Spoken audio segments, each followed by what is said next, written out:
পারমাণবিক কর্মসূচি নিয়ে যুক্তরাষ্ট্র ইরানের বিরোধ দীর্ঘ সময়ের। গাজা ইস্যুতেও ইসরায়েল যুক্তরাষ্ট্রের সাথে সম্পর্ক টানাপোড়েন আছে তেহরানের। এই পরিস্থিতিতে এক সময়ের শত্রু দেশ সৌদি আরব কাতারকে কাছে টানছে ইরান। কূটনৈতিক তৎপরতা বাড়াচ্ছে মধ্যপ্রাচ্যের দেশগুলোতে। বিশ্লেষকদের প্রশ্ন, ইরান কি মধ্যপ্রাচ্যে নিজেদের অবস্থান শক্তিশালী করতে উপসাগরীয় দেশগুলোর সমর্থন পাবে? ইরান যুক্তরাষ্ট্র পারমাণবিক কর্মসূচি নিয়ে বিরোধকে সমাধানের রূপ দিতে কয়েক সপ্তাহ ধরে কাজ করছে, কিন্তু যুক্তরাষ্ট্রের কথার বাইরে সিদ্ধান্ত নেওয়া যাবে না ইরানের। না হলেই সামরিক পদক্ষেপ ও নিষেধাজ্ঞার ফল ভোগ করতে হবে তেহরানকে।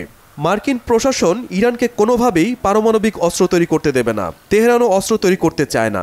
তবে পারমাণবিক কার্যক্রম সচল রেখে বিদ্যুৎ উৎপাদন ও চিকিৎসা সেবা সচল রাখতে চায় তেহরান। গাজা ইস্যুতেও ইরান সমর্থিত গোষ্ঠী হুথি, হামাস, হিজবুল্লাহর অবস্থান টার্গেট করে যুক্তরাষ্ট্র ও তাদের সবচেয়ে বড় মিত্র ইসরায়েলের সামরিক অভিযানে বিপাকে ইরান। তাই গেল কয়েক সপ্তাহ ধরেই এশিয়া থেকে উপসাগরীয় অঞ্চলে কূটনৈতিক তৎপরতা বাড়াচ্ছে তেহরান।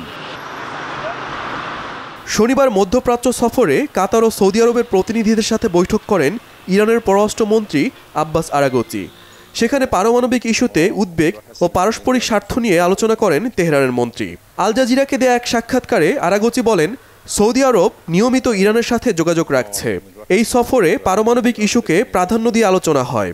ইরান তাদের অধিকার রক্ষায় উপসাগরীয় দেশগুলোর সাথে আলোচনা অব্যাহত রেখেছে। বিশ্লেষকরা বলছেন, যুক্তরাষ্ট্রের বিরুদ্ধে শক্ত অবস্থান তৈরি ও সমর্থন পেতেই উপসাগরীয় অঞ্চলে কূটনৈতিক তৎপরতা বাড়িয়েছে ইরান। তবে সময়ই বলবে কতটা সমর্থন ধরে রাখতে পারে তেহরান। শহীদ আরাফাত, বাংলাভিশন নিউজ ডেস্ক।